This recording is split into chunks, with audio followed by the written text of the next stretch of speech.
Hey guys, back for day 2 of the executive branch. We've been looking at executive powers and different powers that the executive or the president has. Well, he actually has he has legislative powers, like promoting legislation, which we'll talk about on the next slide. Those express powers listed that we went through yesterday. Just kind of talking about military powers. And then diplomatic powers, appointing officials, executive powers, and so forth. Okay, so within those powers, he does have some judicial powers. Okay, so when it comes to the judiciary, the courts, he gets to appoint federal judges and Supreme Court justices. Okay, once they're appointed, these people serve for life, so they don't have to run for re-election. So the president doesn't really have any control over them. That's one of the nice things about our judiciary, is that they don't have to be political. They can look at the Constitution, look at the law, and decide what is right and what is wrong, and not have to run for re-election when they make decisions that might make people angry. Okay, so we'll talk more about the judicial branch in the last chapter. But other judicial powers, you may have heard of some of these. You have something called reprieve, which the president, now this is federal crimes. He can postpone the carrying out of a sentence. So let's say there's a death penalty case and you have a president that doesn't approve of the death penalty. And some new DNA evidence comes forth. And the lawyers contact the White House and say, look, this person's about to be executed. We've got some new evidence. The president could grant a reprieve, postponing the carrying out of that sentence until that evidence is looked at. Okay. You have what are called pardons, which is the best thing ever. This grants forgiveness of a criminal, sets you free from jail. It also expunges your record, so it's like you never even committed the crime if you get a pardon. Okay. Probably the most famous pardon in American history is not when the president pardons a turkey at Thanksgiving, which is a tradition that started back with Harry Truman. The most famous pardon is probably when Gerald Ford pardoned Richard Nixon of any crimes he may have committed during the Watergate scandal.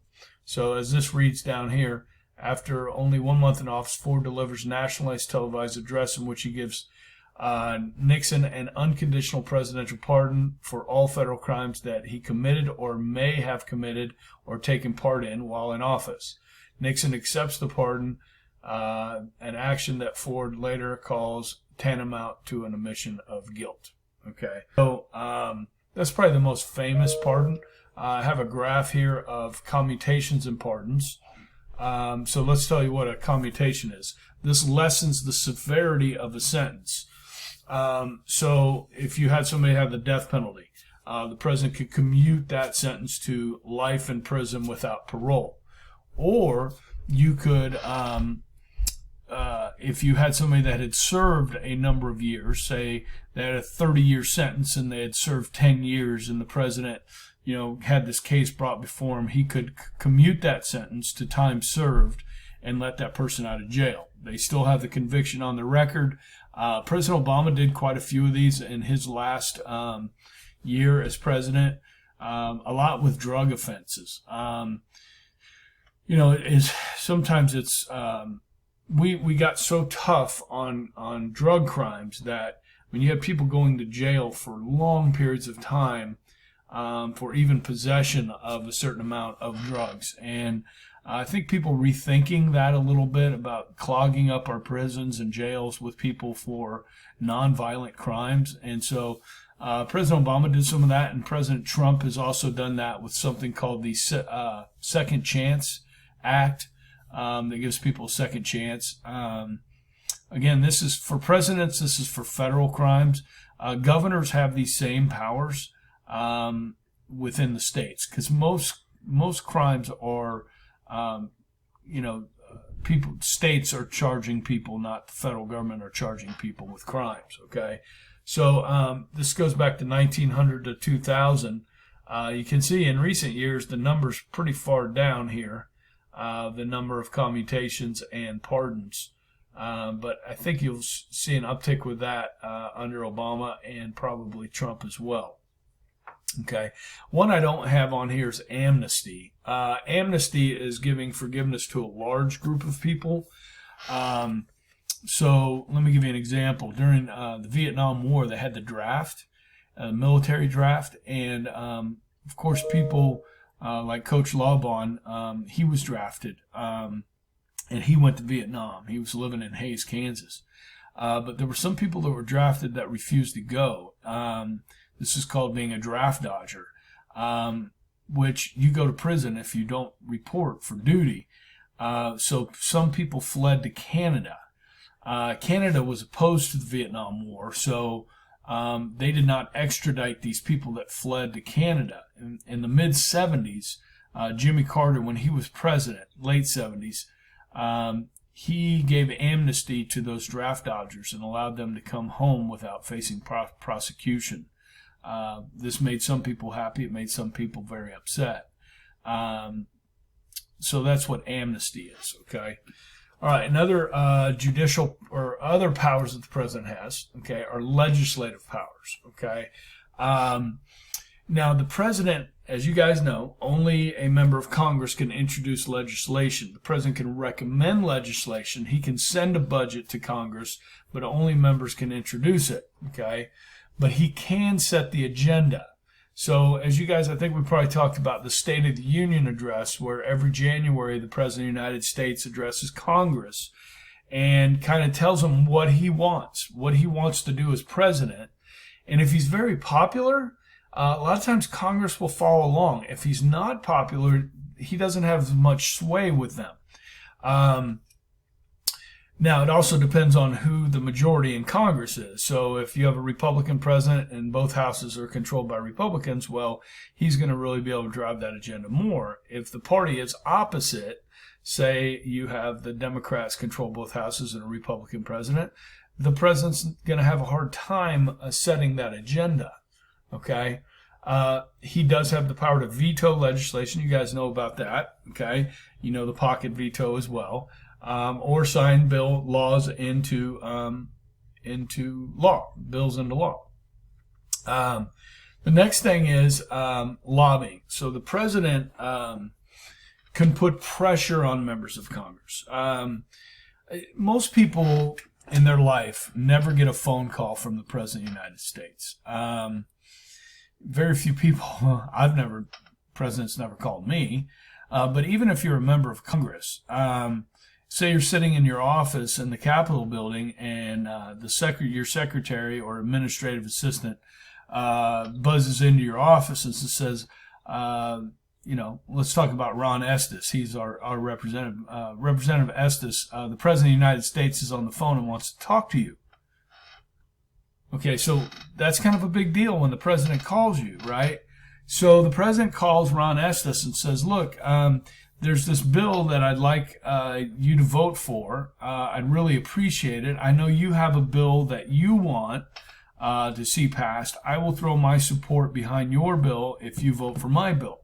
So you scratch my back, I'll scratch yours type of thing. So presidents do a lot of lobbying. If, say, you had, somebody that was tough. Now, this is Ted Kennedy. Here with W. Bush. This is the guy I was talking about with Obamacare that had brain cancer, that died, and they had to replace him. Ted Kennedy wanted to see education reform. And when George W. Bush was elected president in 2000, if you were to take a poll of the American people and said, which party's better on education, Democrats or Republicans? Most people would have said Democrats, okay? So Bush wanted to kind of take that off the table as an issue. And so he invited Ted Kennedy to the White House. And there was a movie just coming out called 13 Days about his older brother, John F. Kennedy, and the Cuban Missile Crisis. And the White House has a movie theater. And so Bush invited Ted Kennedy over to the White House to watch this movie and then talk to him about this education reform. And the education reform became known as No Child Left Behind, which was a nightmare for teachers and students and administrators, and most of us hated it, okay? But it was an issue that the Republicans could get off the table. They adopt the Democrats' idea, and now it becomes theirs, okay? Even though it was terrible. So, applying pressure, they could say, look, if you don't help me, I won't help you, withholding support, and that sorts of thing. Okay, so the president does have some power, legislative powers. They're not enormous, but he does have some sway, especially if he's really popular. Ronald Reagan in 1980, when he was elected, was dealing with the Democratic Congress, and he got through one of the largest tax cuts in American history. Okay, so if they're popular, the Congress is going to want to follow the president because they want to make people happy. Okay. All right. So that's actually the slides I have here. Here on the growth of presidential power, let's talk about that for a moment.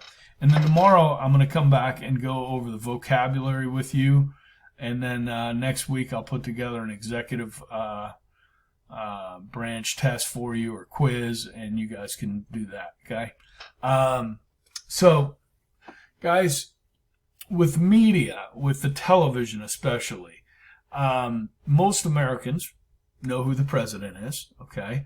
Now, a lot of Americans don't know who the vice president is, okay, because they're not educated. I hope you do. It's Mike Pence from Indiana. Okay, he was the governor. And because a lot of people don't know who their members of Congress are, everybody focuses on the president. The media focuses on the president. And so that's really increased the power of the presidency. If Congress can blame the president for the problems, then they don't have to take the blame. So they tend to abdicate or give up their responsibilities to the president and allow him to lead out front, and therefore they don't have to take any blame.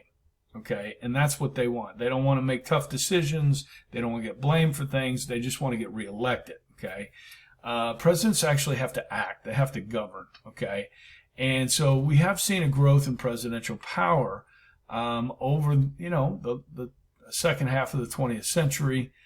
Some presidents, you go back to like the 1920s, people like Calvin Coolidge. He did very little. He didn't want to do much. He didn't like to do a lot. He didn't think he should do a lot. He was just the president, and the government shouldn't control our lives. That was his feeling, But more and more we have presidents that do want to act. They want to be proactive, and they do want control. So there we have it. A little bit more about the executive branch, and then I'm going to go over those 35 terms with you guys, just kind of review those and expand on those some in the next talk. Okay? That's a nice short one for you today. Have a good one.